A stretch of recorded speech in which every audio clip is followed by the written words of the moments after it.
Hi, this is Phoenix Genesis for PhoenixGenesis.com and our two YouTube channels, Phoenix Genesis and Frag Camp, and we're playing Minecraft on PlayStation 4 in my Phoenix Genesis Superflat City Survival. Wee! Just skydived. I'm making some weird tower at the highest point in the Superflat. I'm not done yet with this, so you can take a quick peek at it. Wee! Anyway, what I wanted to show you today, and I made a duplicate of my world in creative because I wanted to just kind of fly around real fast and for economy of time, and building a little mega spruce forest right here, made a little lava pool over here, and got the train going. Not too many locations because there isn't this much in my world yet.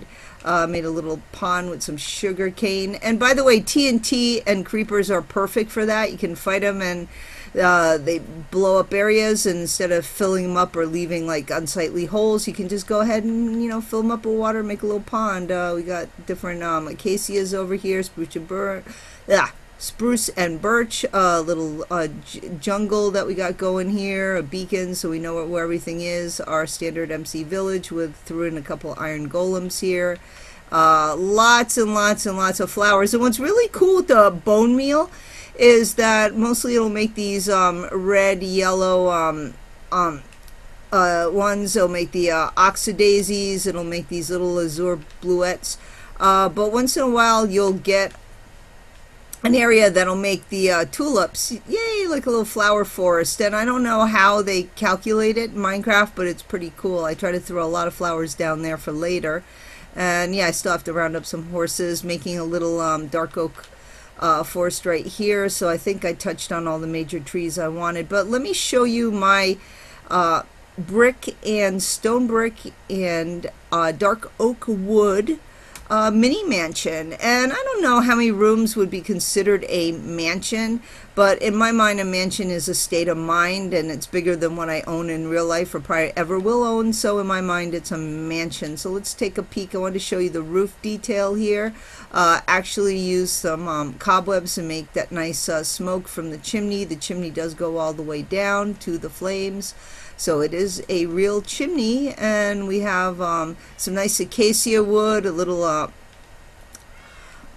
black carpet right there, whiny cats just like in real life. Gotta always have our cats. I made a full indoor greenhouse on the second floor. I could have made more bedrooms and stuff, but I wanted to be fully functional in survival. And we do have an MC village over here, but I wanted to be self-contained on those rainy days that you don't want to go out and have things eat you. Anyway, let's go down. And also, I always like access to my roof because you get a really nice view of your surroundings, very important in survival. So to keep this farm ready, we've got cocoa pods, we've got the nether wart, our two different types of mushrooms, lots of chests, cauldrons for water in case we accidentally knock out some water and need to replace it. We've got our potatoes, our sugar cane, and we've got our cactus, and I used red sand for that. And then we have our pumpkins, melons, and carrots and wheat. And like I mention whiny cats again? Yes, we have Merlin and Harley. Those are two of my three cats. My third one's Suki, which is downstairs. And going downstairs, I like this massive living room. And when I build things, I don't just design them on paper. Maybe I should. I just kind of go organic, and I make tons of changes till I get what I feel is the lockdown feel of the build. And that's fine. You can play around with different things, different carpet designs, maybe not have carpet at all, wall-to-wall carpeting, maybe just throw rugs in your build. You know, I just play around with things, don't commit, and then finally at some point do commit, or you could rework a good build to death. So that's a very good point. I've seen people do that in their writing, where they're writing a book and they write all the goodness out of it because it's never perfect. So at some point you got to move on. Maybe you can revisit it or reimagine it at another point, but there's a point, just move on with your build. So anyway, we got some armor stands going here, some nice redstone display, use some podzol here, and lily pads. Just made kind of this little garden, and I think this goes nice in the kind of the dining areas over here. And then we've got like the living room that could be like a little meditation pool.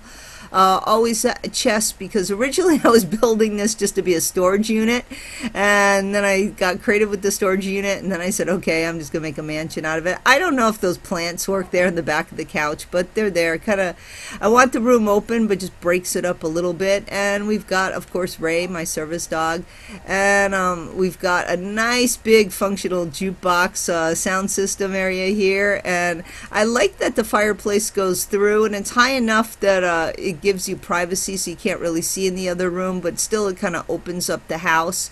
And I like this green glass on top. I mean, it kind of, having it there blocks me from having paintings. If you notice, this house is very painting free. Other houses have a lot of painting, but again, I like the open feel of the house and just give it kind of more light.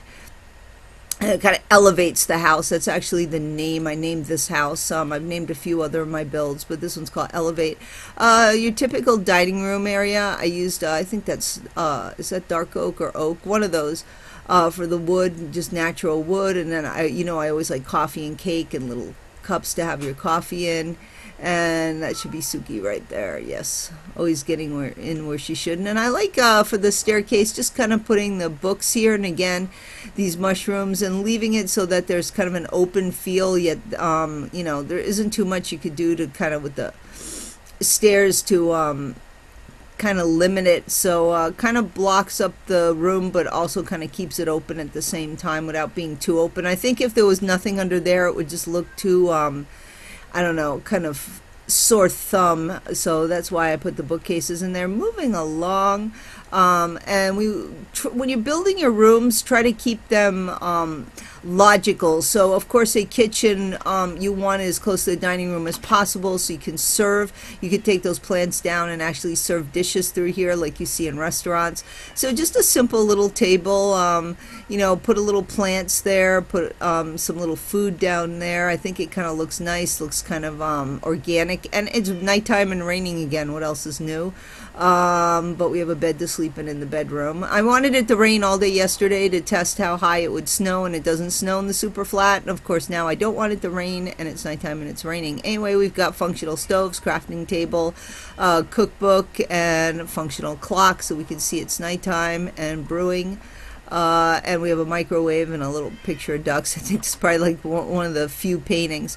Now in the hallway, I had this kind of grandiose hallway, so I didn't want it to just be bland. So I kind of made these planters and put some podzol down. And yes, I have an ocelot. For some reason, I can't tame it. So it's just kind of staying in here, running around, doing its own thing. But anyway, I put these planters, I just kind of threw these large plants down and alternated with green and pink because they're color opposites, and it kind of the red and the pink pick up the green skylights. And I wanted to show you this. I'm real big on hidden lighting. So get a stone stair right here. So you can see right here that we have hidden lighting right there, and that runs along the length of this, so it kind of keeps it lit up for survival so we don't get creepers coming in. Very, very important. Again, I continued with this for the dividing pillar posts. I continued with the theme of the jungle trees with the functional cocoa pods, and use these kind of beacons, make really nice kind of chandelier lights for the mansion. And really, this isn't that intensive a build. Again, it's just dark oak, which you can grow your trees, and just your different types of chiseled and stone bricks. So I have a cobblestone generator at my main location. So again, it's not that resource intensive, and you can swap out other things. So this shouldn't be an identical build for you. It just give you an idea of different things you can do in your builds. Anyway, moving along in the bedroom, and we're going to sleep in the bed now. Now, if you noticed in the living room, I made the windows really large so that a lot of light came in, and it is dark glass. I always do that in my videos. And I kept with dark glass in here, but I made the windows higher because this is a bedroom, so I wanted enough light to come in, but also I wanted that feel of privacy. So I think that height and length of window works fine for the bedroom, and you'll see what I did in the bathroom as well to kind of give it privacy. And if you take these beacons and put them in item frames, they make nice little lights, which is great because this area was a little tad bit too dark for me. This is my map. I really haven't done much in my super flat yet. I think there's one more map that should go there. Anyway, again, we continued the fireplace. Got a little aquarium right there, and wireless controller on our new gaming console. Usually I'll use redstone dust for wires, but it didn't fit in this build, so we went wireless with this controller, and a kind of funky television here with a big sound system. And then we go into the master bath. Again, like I said, keeping rooms that are logical progressions very important in your build, so it just doesn't seem willy-nilly. And I like the sugar cane. Gives just a nice feel to the bath area. Kind of got this Roman bath thing rocking, and the sea lanterns look really nice because it picks up with the blue rather than the glowstone in the city texture pack, and it just gives it a nice look, you know.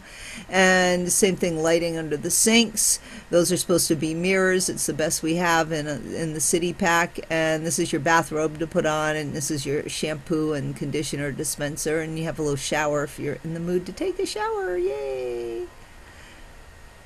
And the creeper head could be like a tissue or toilet paper roll if you want to use it for that. Anyway, moving on. Last but not least, we've got the fully functional level 30 library. Because again, this is survival. An Elevate Wood and Stone Mansion designed by Phoenix Genesis. Yay! And check out my other builds. I have a lot of really great stuff I've been doing. This is, we're past episode 200 now, finally, and I haven't run out of steam or creative vision. So anyway, I hope you enjoy that. And again, we'll just go out the back. And stay creative, go out and play also. It's nice in the summer. I'm going out doing a lot of hiking as well, not just sitting in the house being a couch potato playing Minecraft, although that is my preferred mode of existence. Anyway, this is Phoenix Genesis signing out.